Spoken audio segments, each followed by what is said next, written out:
ایک طوطے نے حضرت لال شہباز قلندر سے ایسی بات کہی کہ سب حیران رہ گئے۔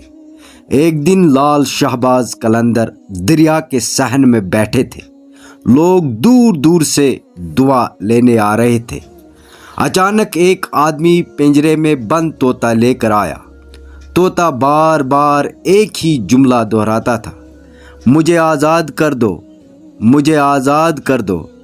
لوگ ہنسنے لگے، لیکن قلندر خاموشی سے طوطے کو دیکھتے رہے۔ آپ نے فرمایا، یہ صرف طوطا نہیں، ایک پیغام ہے۔ پھر آپ نے پنجرا کھول دیا۔ طوطا فوراً اڑ گیا اور سب لوگ حیران رہ گئے۔